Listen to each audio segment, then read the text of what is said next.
Are you ready to take your business to the next level?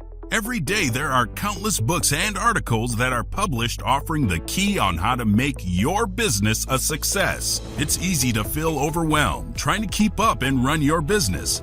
That's why Deb Creer created the Business Power Hour. Keep up on the latest trends, best practices, and techniques for how to make your business a success. Let the Business Power Hour do the heavy work for you. Good morning. Good morning. I am Deb Creer, and I am passionate about giving professionals the tools that they need to make themselves and their businesses as successful as possible. And today, oh my gosh, I can't tell you how much I'm looking forward to talking with today's guest. But I do want to do a little disclaimer. We're going to touch on some kind of adult subjects. And so, be prepared for the fact that this could get a little sensitive for some folks, but it's part of why we really, really, really need to talk with this guest, who is an absolutely phenomenal entrepreneur. So please join me in welcoming Christina Vitaliano to our program today. Welcome, Christina. Hi, Deb. How are you? Oh, I'm doing hunky-dory. Let me tell people a little bit about you, and then we will dive into this. So Christina Vitaliano is an author, entrepreneur, and the founder of the successful family entertainment concept, Monster Mini Golf.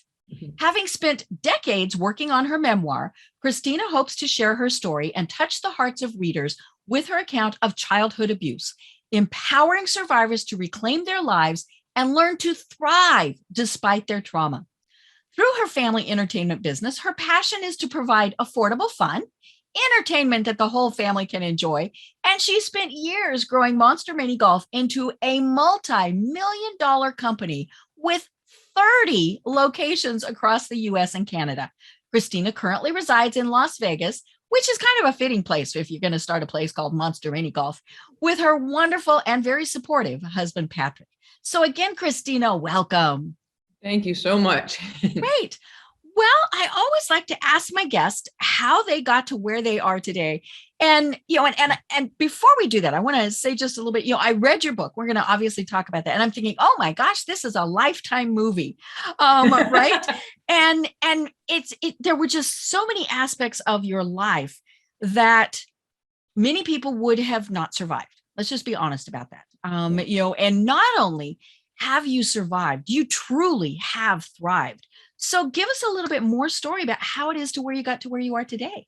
Sure. Well, I mean, you kind of summed my childhood up a bit, which is fine. I'm going to leave it at that for now.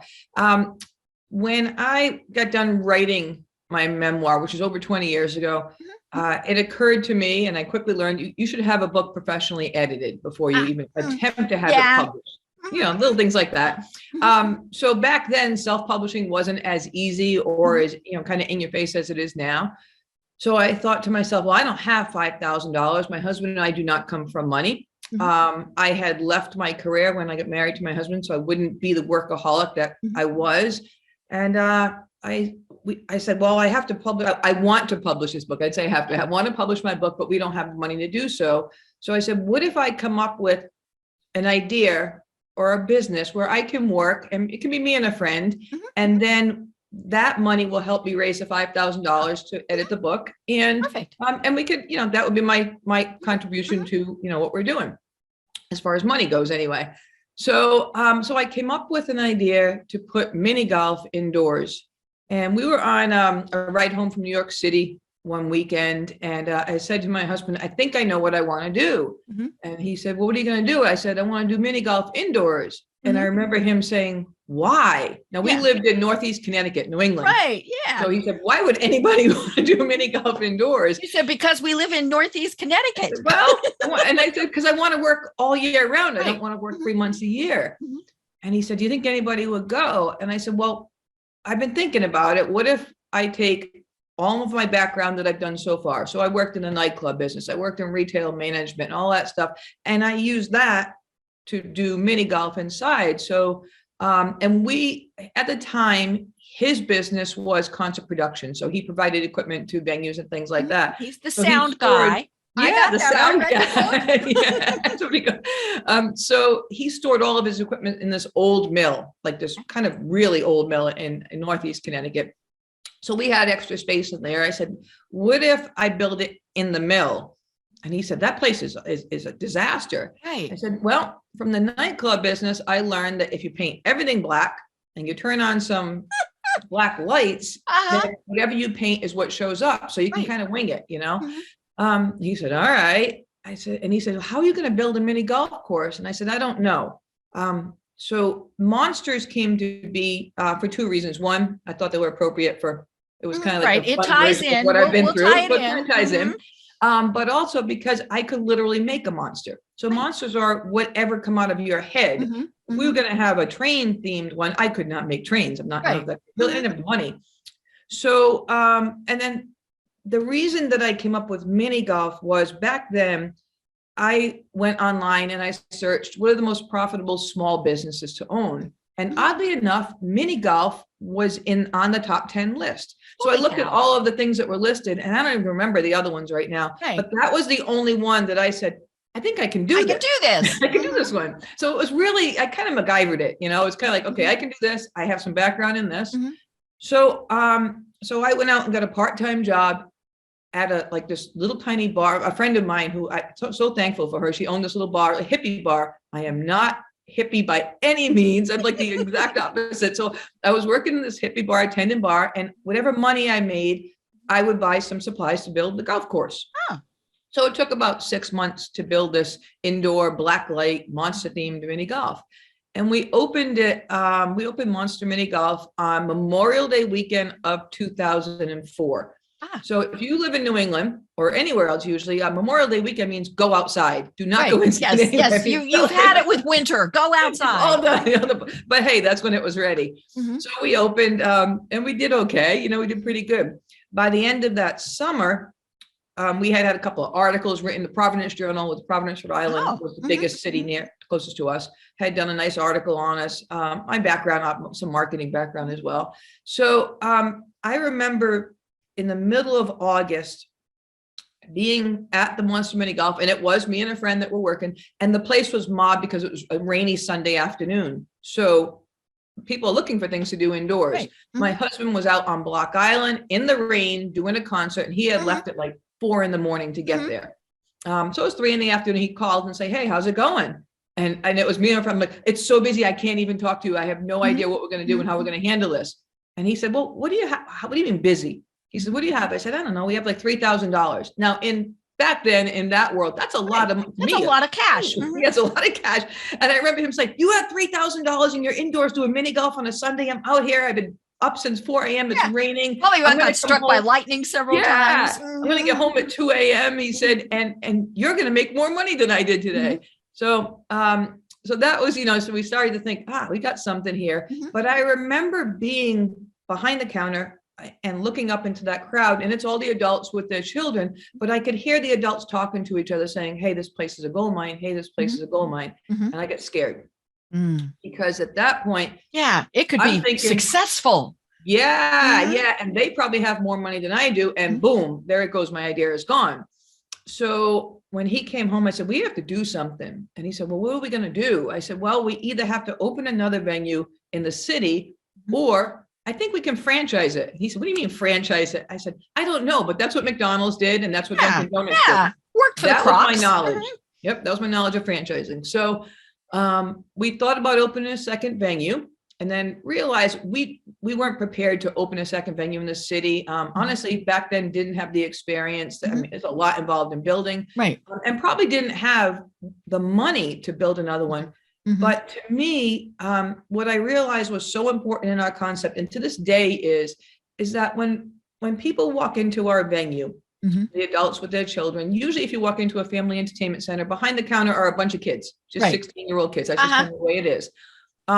In our business, it was me and my friend, and we were both almost 40 years old, you know? So you would see the adults come in, they'd look around and they'd almost go, oh, it's not going to yell at me. And I have people I can converse with. I feel okay with my kids. And there was this sense of security that they felt okay. And therefore they had fun too.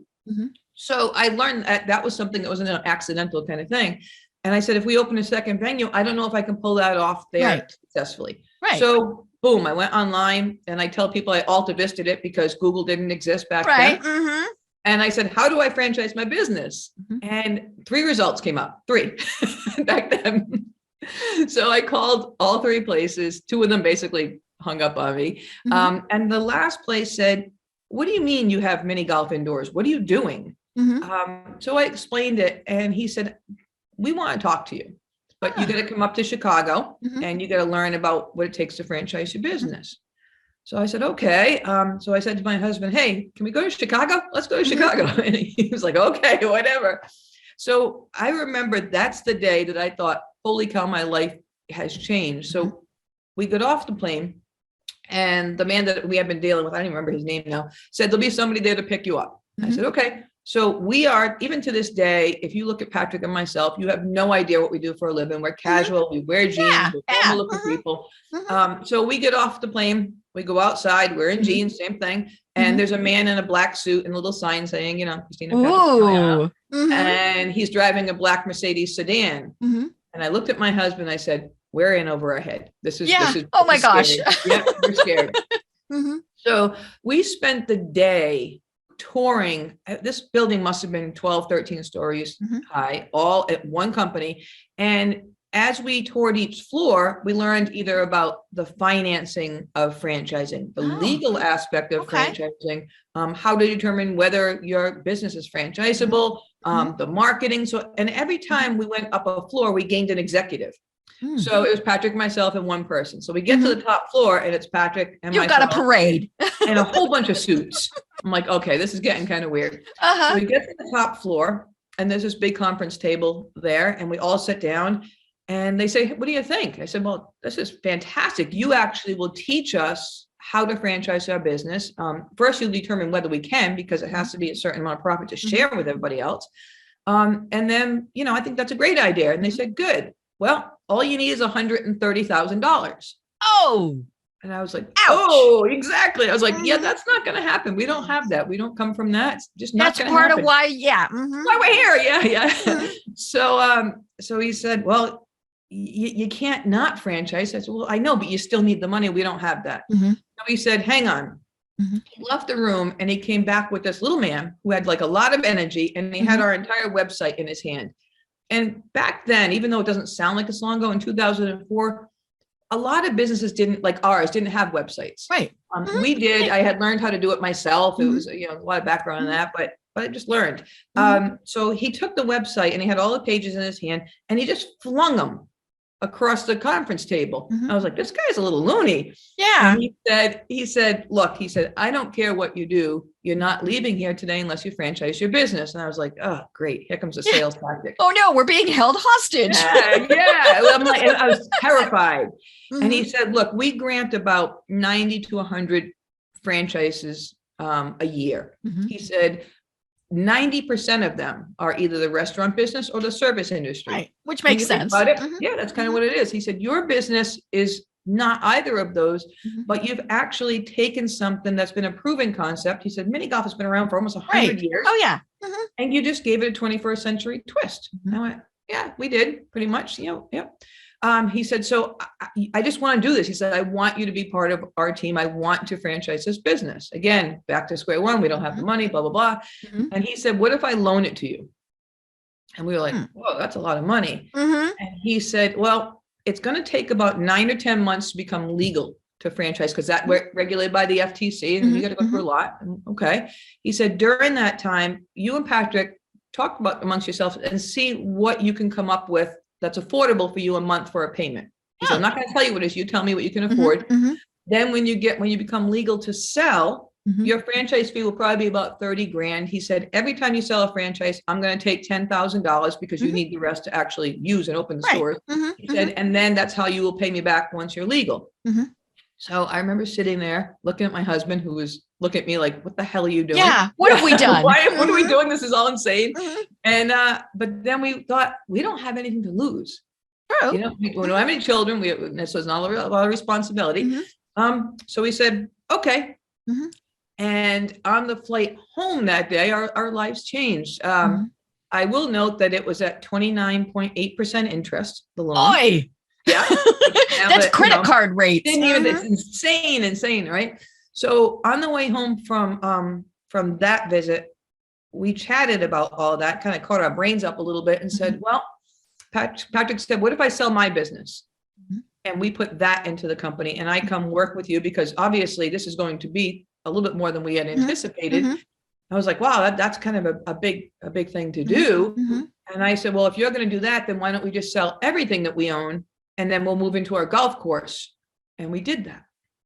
So we spent the next 9 months living on the floor of our office in that old mill with our dog. It was disgusting. We're on like a futon mattress, and we built a shower in the ladies' room. I was going to say, where did you had a bathroom, but yeah, the shower would be horrible. But by the time we became legal to sell the franchises, we sold our franchise on day 2, and we handed that man $10,000, and that was the last $10,000 we owed him. So that's how we got to franchising. That was a long story. I'm sorry. No. I mean, it's fascinating. Yeah. So, and that was back in 2005, 2006, probably. And now we have, 30 plus locations across the country, and it's a different world. Yeah. Right. And we were chatting in the pre-show. There's one not far from me, so I'm gonna have to go find it. And so, but yeah, I mean, it's just what I love about your story is, a lot of times when we go to start a business, it's been something we've been in, and so, and we start kind of small. You went from, 0 to 100 miles an hour, just, right away. And, and I think though, a big part of what made you successful was obviously your past. It's funny. I always ask people for some notes and things like that. And what I got was that you're scrappy. No, you're way beyond scrappy. And so, and you also learned, that you have to depend on yourself. And because, they're not always going to get help from somebody else. And, and I just love this story because it really is a Lifetime movie, right? But, it goes to show that, if you can dream it, you can become it. You didn't, those fears that you had, you just kind of went, and I think that's, so many times we let those little fears talk us out of doing whatever it is. Or family who means well, all of these things. And so we don't do it. And you just kind of went, okay, we're going to go live in a golf course.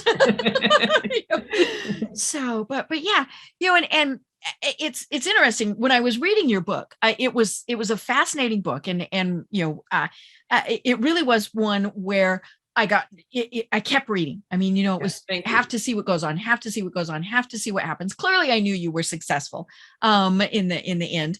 But it really was a book that captured my attention, and it's called Every 9 Minutes. Yes. So tell us why the title. The title is because, every 9 minutes there is, in the USA, there's a case of child abuse reported. And I stress reported because yes. I think the majority of us never report. I didn't report it, never report it. So that's an insane statistic.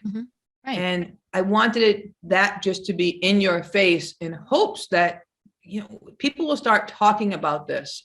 It's today we live in a time where everything is in your face. Everybody speaks up about everything. Especially this generation will call out something wrong in a second. Right. Even when it's not, right? Even when it's not. Even, oh my gosh, that's their whole life is calling everybody out.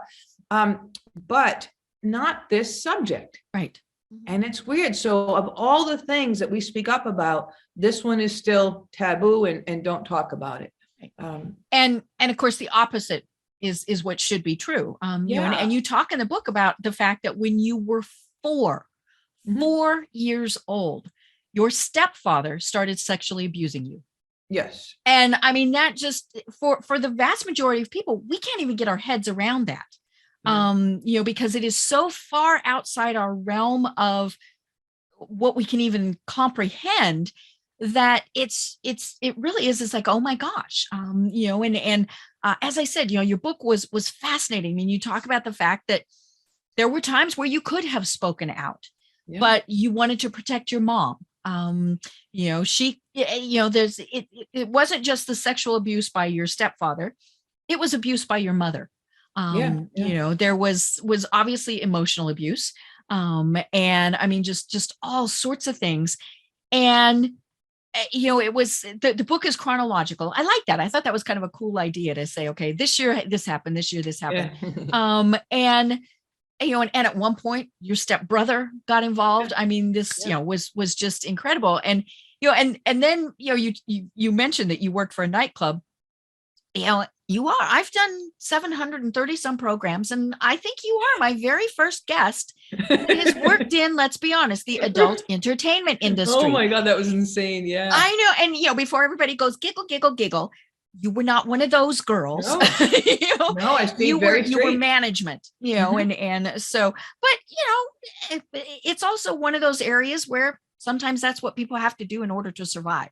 And so but as you said, you learned very valuable business skills from that, which is kind of very weird to think about. Yeah. But yeah, I mean, it just, I think let's you talk about, you wrote the book. I mean, I'm sure part of it was cathartic. You finally were able to get your story out there. Yeah. But talk more about this, because like I said, for most of us, we can't grasp it. I mean, we might know, especially as women, we might know someone who was sexually assaulted, but certainly not a 4-year-old. And it wasn't just 4. I mean, it was until you left home. And so, how, first of all, how did you even get the courage to continue on?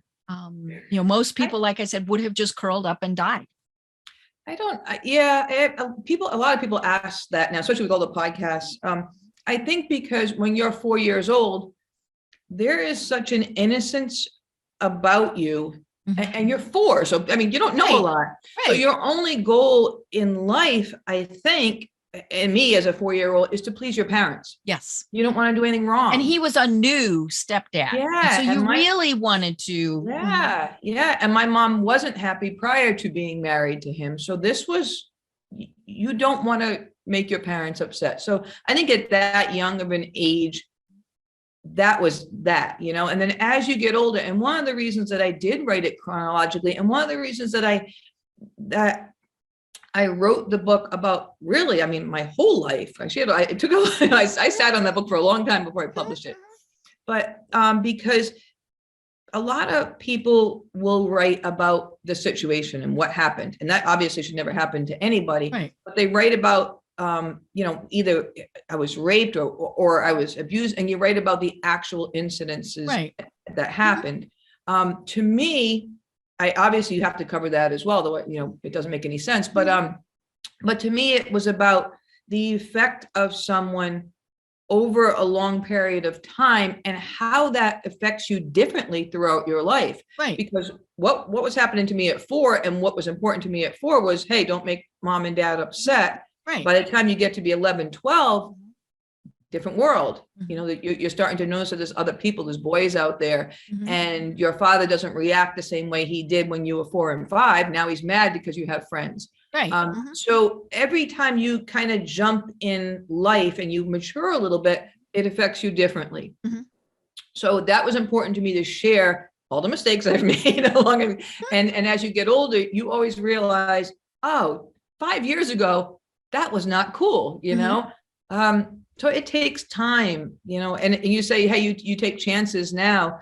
To me, I survived that. I'm still alive. So if I could get through that and still be alive, that's why I don't care. And right. Yeah. Yeah. I mean, that's anything now. Nothing was as bad as that. Yeah. Yeah. I honestly can't imagine anything worse. No. So yeah. So you survived that. Yeah. Starting your own business, franchising. Yeah. And that's good and bad. That's a double-edged sword, because my husband thinks I'm insane sometimes. Right. He's like, okay, chill. Yeah. Yep. He's like, what are we doing today? And spending those years managing an adult entertainment center was priceless to me, because I had women around me who were, majority of them, just like me. Right. And I saw so many consequences of what happens to somebody and how their life turns out. And to me, to see it live in your face, I was like, I don't want to be like that. I can't be like that. And it hurt just to watch, people who didn't make it in life. It's a tough one. And you're right. A lot of those women had something that traumatized them, whether it was once or, multiple times. And, and I mean, just again, the fact that they were able to keep going and say, hey, this might not be the best job in the world, but I'm able to eat. And we get back to the whole Lifetime movie thing. I mean, there are those movies that, she's that on the side, but putting herself through school on the other side. It's more, okay, we were able to buy the better box of macaroni today, as opposed to, hey, we're paying the school bills off. But, I mean, it's one of those, I mean, so many things in the system failed you. System is broken. Yeah. And maybe that is one of the things now with, the openness of things. I know, like, anytime I go to an airport, right? Remember those things? We get to go to them every once in a while. It talks about human trafficking. And again, that's out of my realm of things, but now we notice and we think that doesn't look right. And more importantly, I need to do something about it, and I think a lot of people have now finally realized it is easier to apologize and say, oh my gosh, I am so sorry, than to always think, what if, what if I should have said, there's something not right in that situation. Yeah. And I think there's so many women and men, because this happens on both sides, that will never be able to talk about it. And that's okay. Right. But for those of us who have decided, I think I'm going to talk about this, I think we have a responsibility to those people who can't. Right. Yes.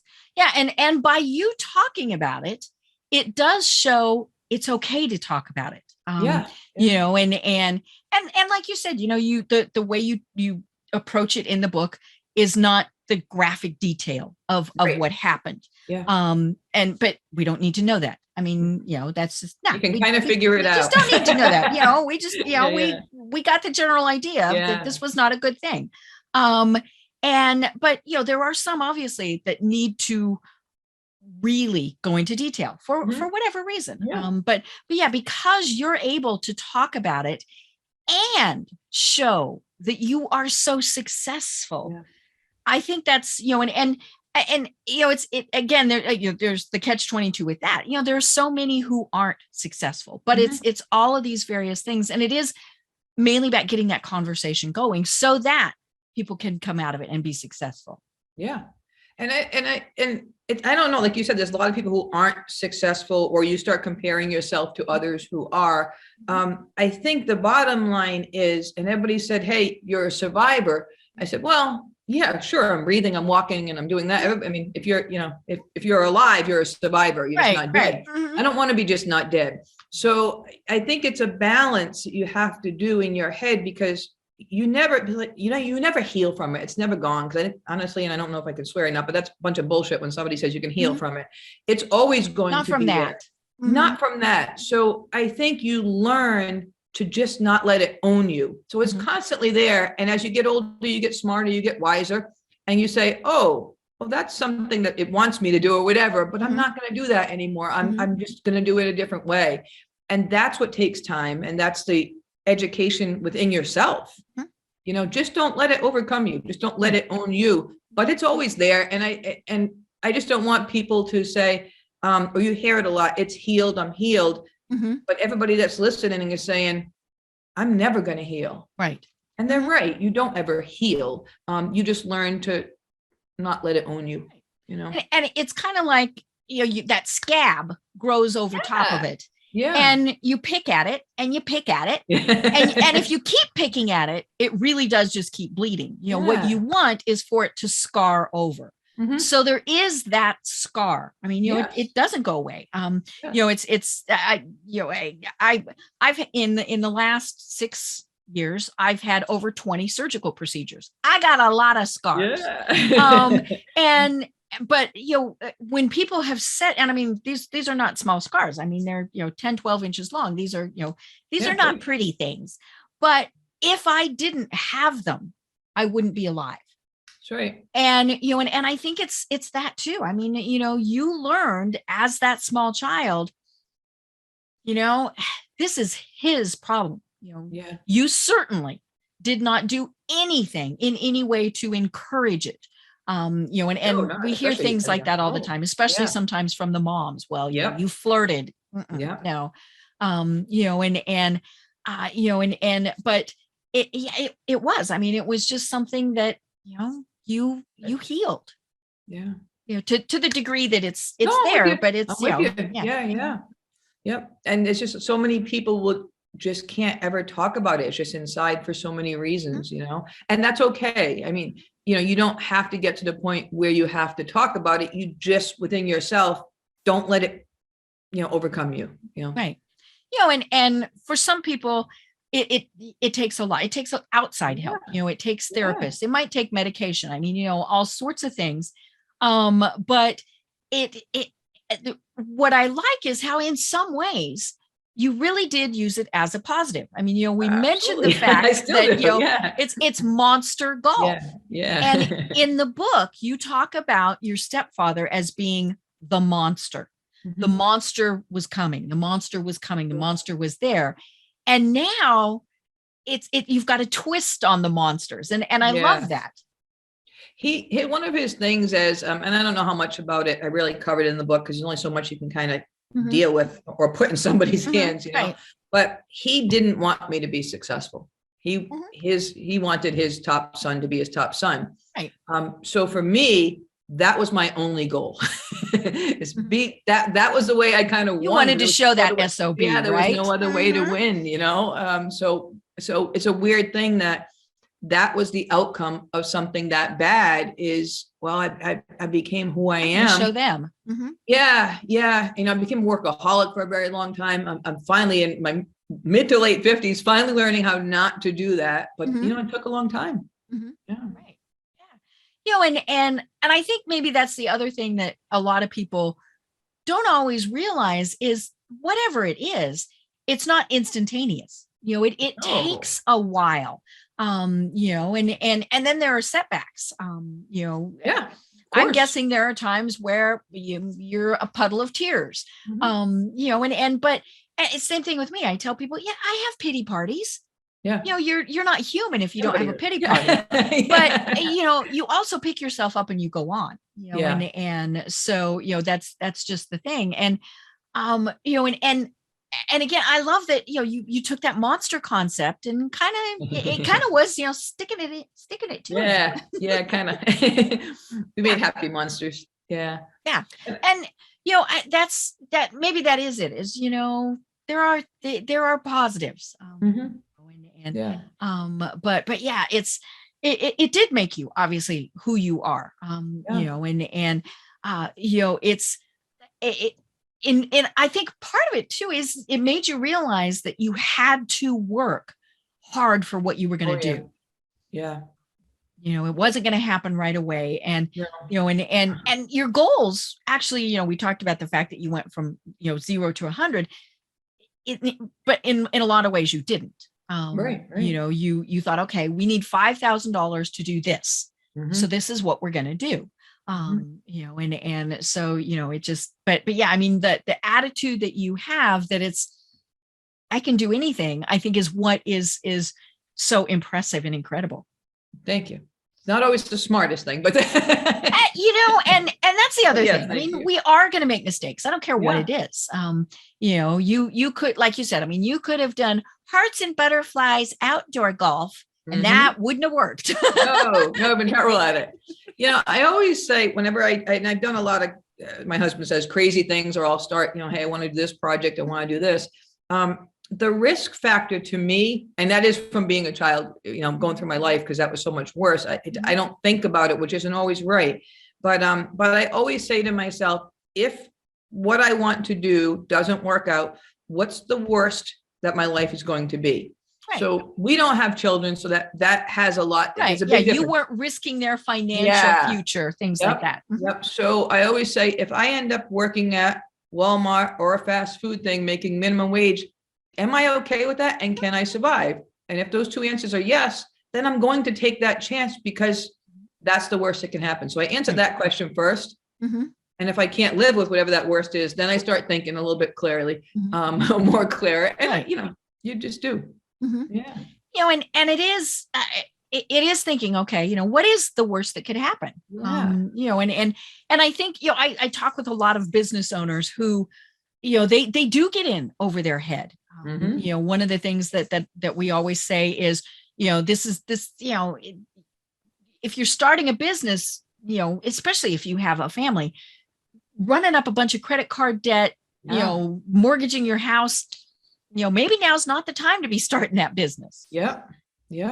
If your biggest thing is losing your house and you have a house full of children, probably not a good idea, Yeah. But, are the answers, or can you get to that point in other ways? Right. And I think in a lot of cases, I don't know what it is about humans, is if they're building whatever, if you're building a hardware store and that's what you want to do with the rest of your life, for some reason, they're going to listen to all their neighbors and all their relatives who have never owned a hardware store, right? Or anything like that in their lives.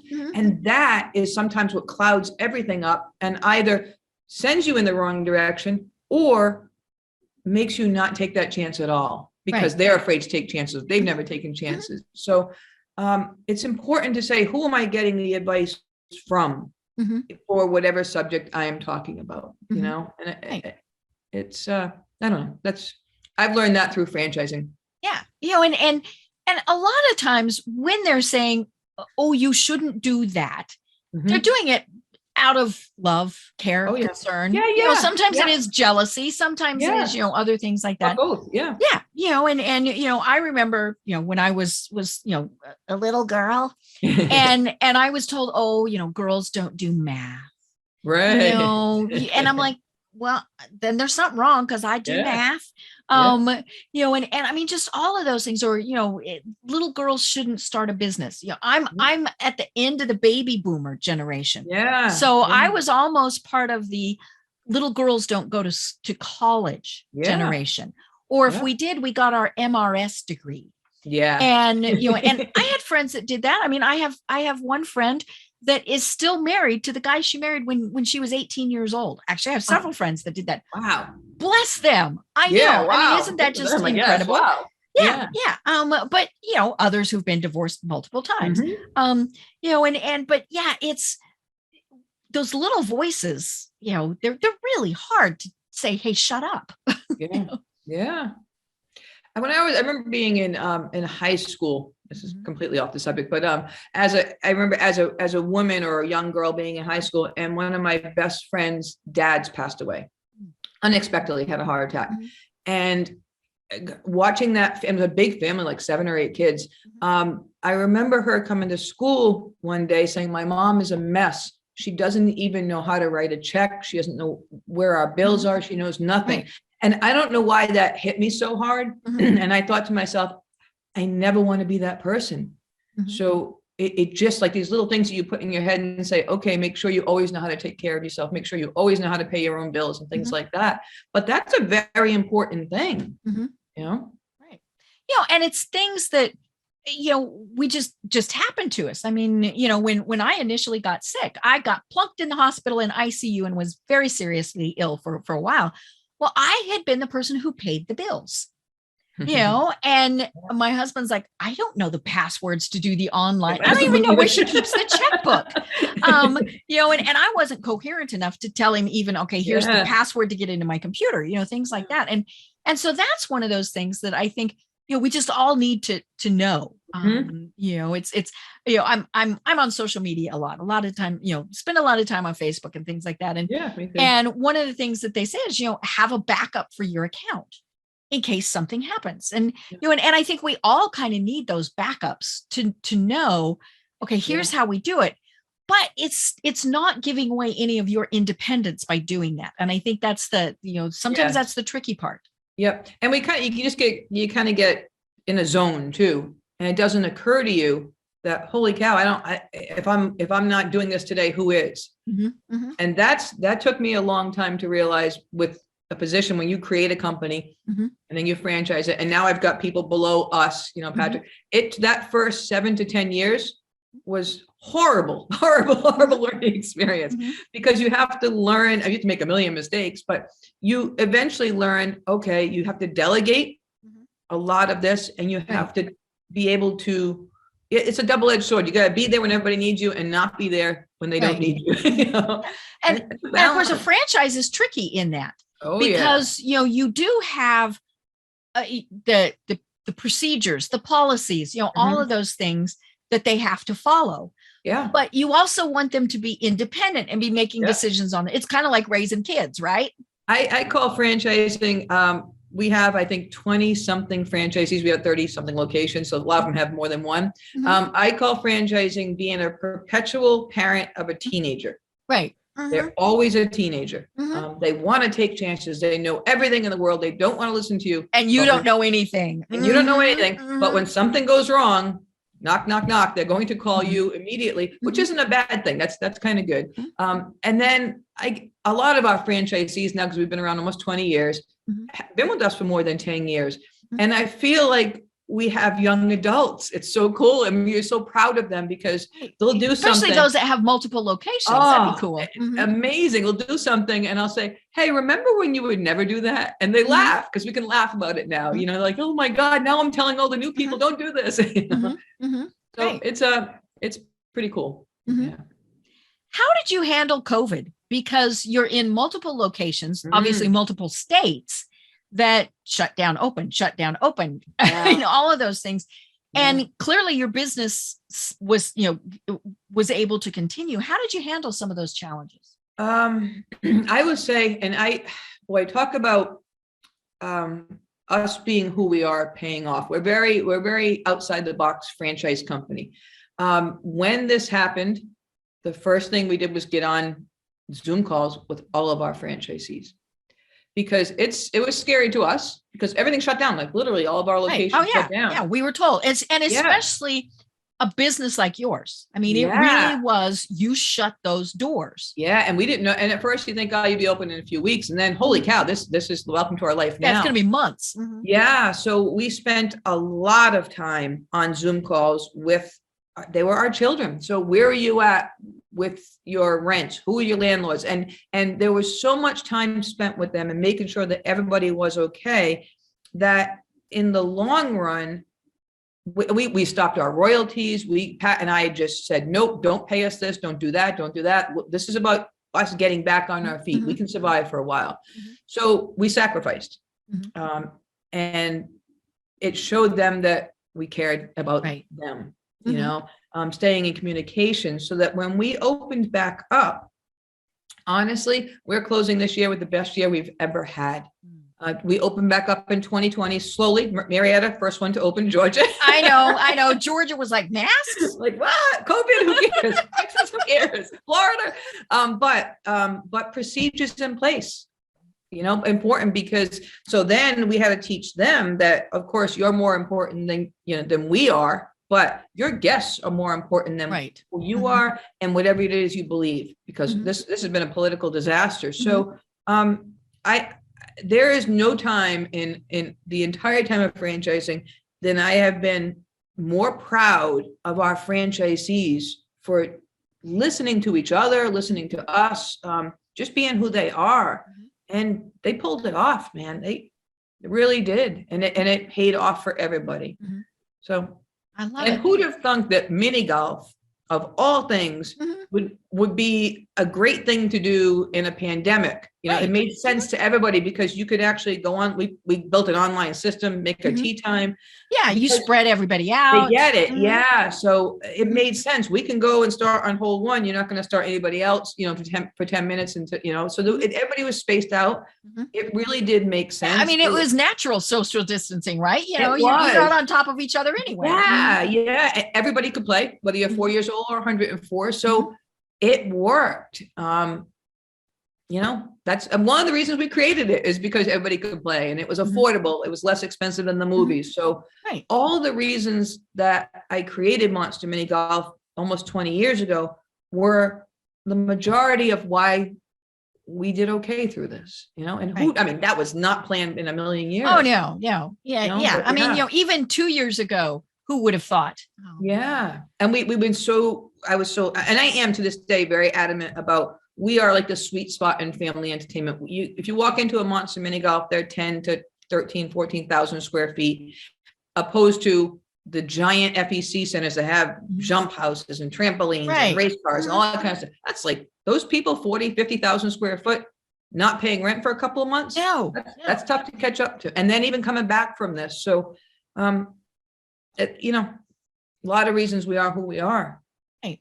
Yeah. Well, and the fact that, it's in 20 years, you've had 30, so this wasn't, let's add 10 a month. No, clearly you had a growth strategy that was pretty conservative.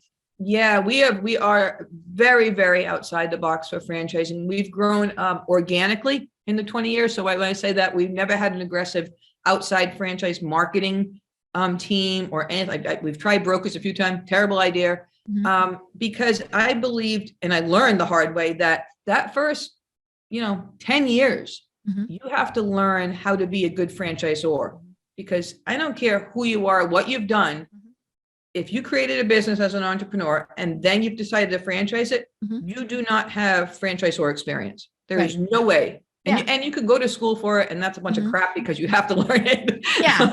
It's terrible, So the fact that this pandemic happened when we were, 15 years into this is, if that happened when we were 3 or 4 years in, you wouldn't have survived. No. And people are wondering, why did all these places not come back? I could tell you a million reasons why they didn't, they're just new. It just happens, Right. Well, and as you said, you were very strategic about it. Very, and I'm sure it did make it very complicated that you were in multiple states, because like Georgia, everything opened right back up, other states, there's, they haven't shut down things again, but we're going back in some places to mandatory masks, all of those various things. And, and you're dealing with, as you said, 4 years old to 104. So, you've got such a range in there, but I love that you said, you always kept the golfers.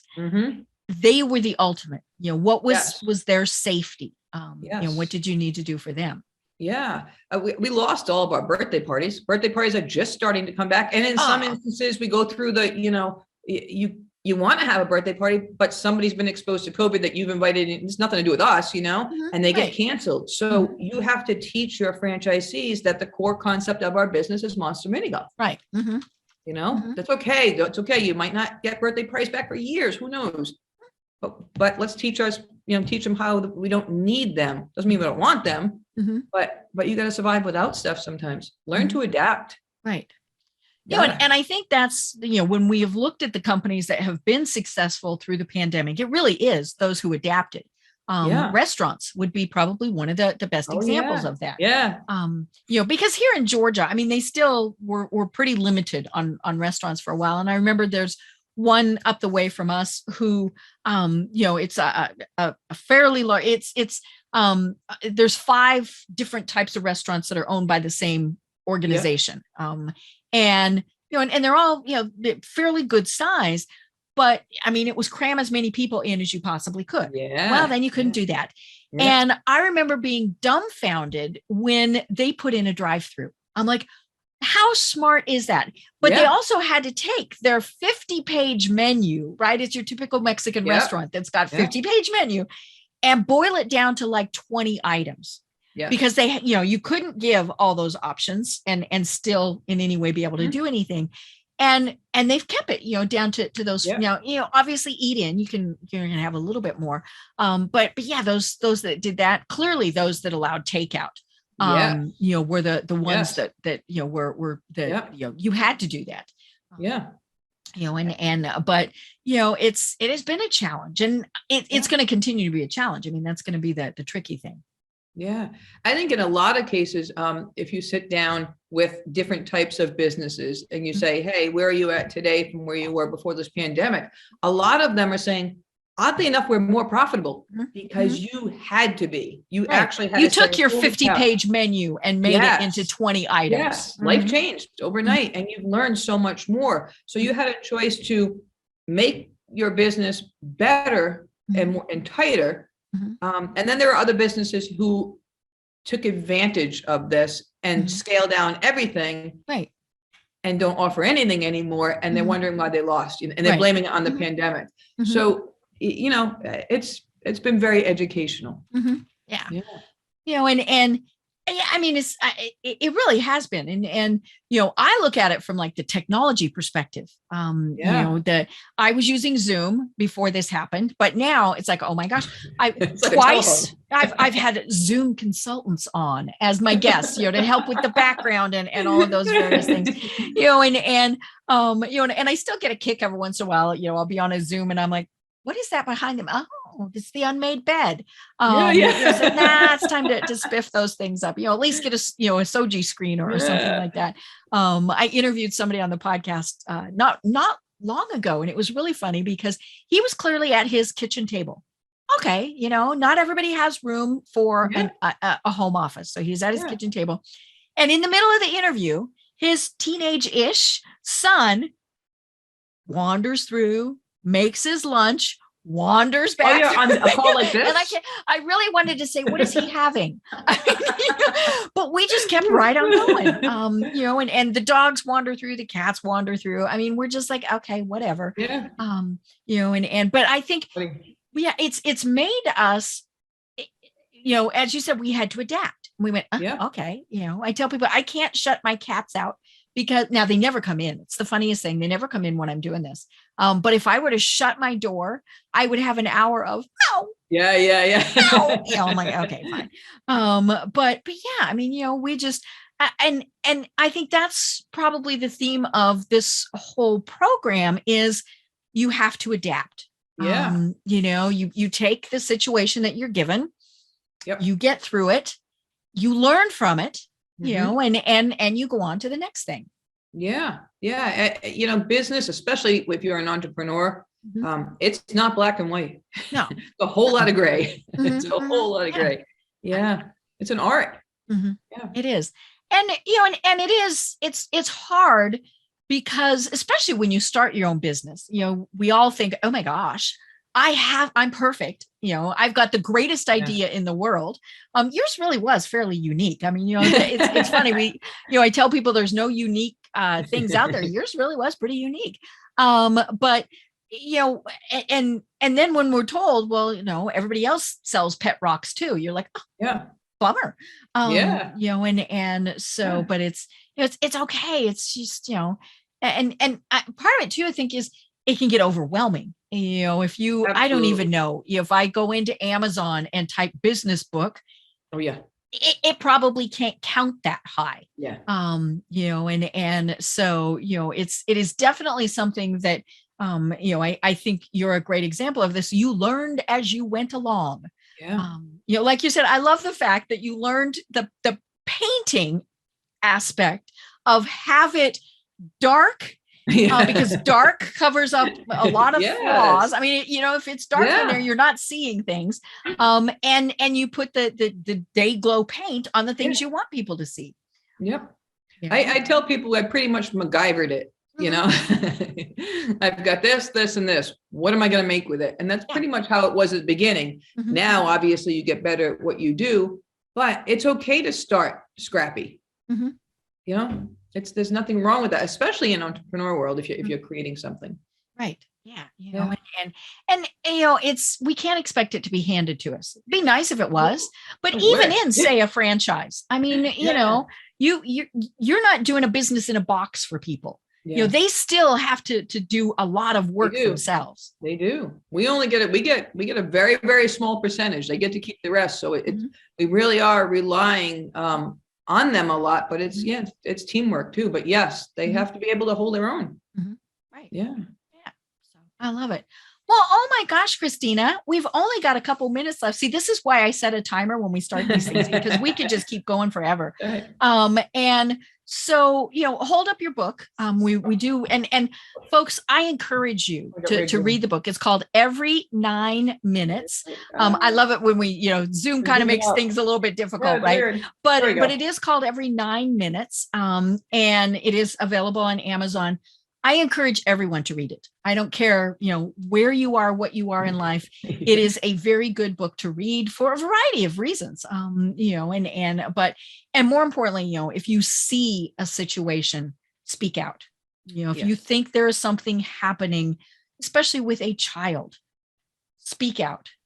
You can apologize later if you were wrong, but don't spend the rest of the time thinking, what if? It really was, the subject was dark, but I was reading it at 1 o'clock last night because I was going to make sure I got it done. I mean, it was just, it truly was, I couldn't put it down. And like I said, I mean, I knew you got through, you were successful. And so, but still it was like, I have to keep seeing, what it was. So I do encourage everyone to do that. How do people reach you? First of all, are you looking for anybody to franchise, to have, or always? Well, what is that process? I am a business person, so sure, we're always expanding. So that's easy. If you jump on monsterminigolf.com, you can click on the franchise thing. You can contact me directly there. I'm very, very approachable. You could really ask me anything, anytime. I'm on social media, Facebook, Twitter, Instagram, all the same handle. It's 123 Christina V, like Victor Vitaliano. So if you look that up, you will find me. I have my website, 123 Christina V. Really reach out to me anyways, ask anything, business or otherwise. And obviously Every 9 Minutes is on Amazon. It's on my website. There's a Facebook page for Every 9 Minutes for those who just want to chat about that. That's really about it. Great. I love it. Well, it's interesting because, this was a serious subject, but, we had fun with it. And I think it does show that the human spirit really is a lot stronger than we think it is. I'm very honored that I was able to speak with you today. I mean, I think this was a great story in many ways. Not only what you survived, but oh my gosh, hey, we're going to start this franchise. Man, okay. And all of these things. I mean, like one of the things that I got from your people was that you were an accidental millionaire. You really were. I mean, really 30 years ago, who would have thought? Right? Yeah. Yep. Well, Christina, do you have any final thoughts that you want to leave everyone with? The only thing I usually will say is I got this thing in a fortune cookie about 1 million years ago, and it says real courage begins when the outcome is uncertain. And I believe that. I love it. Well, This truly has been delightful. I love that we're doing this around the holidays because I think it's a very inspirational program. I am Deb Creer. I've been having a wonderful conversation with Christina Vitaliano. And until next time, everyone have a great day. Thanks, Deb.